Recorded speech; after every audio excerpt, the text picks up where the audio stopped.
Hi friends, ఈరోజు మనం రవ్వ కేక్ చేసుకొని టేస్ట్ అయితే సూపర్గా ఉంటుంది. మీరు ట్రై చేయండి.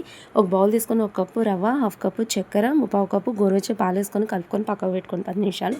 10 నిమిషాల తర్వాత మిక్సీ జార్లో వేసుకొని మెత్తగా గ్రైండ్ చేసుకొని అదే మిక్సీ జార్లో 1/2 టేబుల్ స్పూన్ ఇలాచీ పౌడర్, 2 టేబుల్ స్పూన్ గోధుమ పిండి, 3 టేబుల్ స్పూన్ నూనె వేసుకొని మెత్తగా గ్రైండ్ చేసుకొని తీసుకొని 1 table spoon baking powder, 1/2 table spoon baking soda, 1/2 table spoon lemon juice వేసుకొని 1 డైరెక్షన్లో కలుపుకోండి.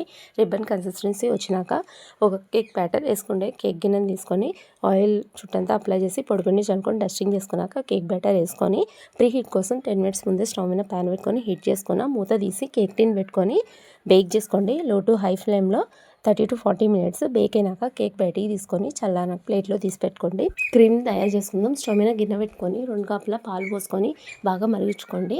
2 టేబుల్ స్పూన్ బియ్యం పిండి వేసుకొని ఉండలు లేకుండా కలుపుతూ ఉండండి. 2 టేబుల్ స్పూన్ చక్కెర వేసుకొని కలుపుకొని 5 నిమిషాల తర్వాత స్టవ్ ఆఫ్ చేసి చల్లారినాక మిక్సీ జార్లో వేసుకొని గ్రైండ్ చేసుకొని కేక్ మీద క్రీమ్ వేసుకొని డెకరేట్ చేసుకుంటే రవ్వ కేక్ రెడీ.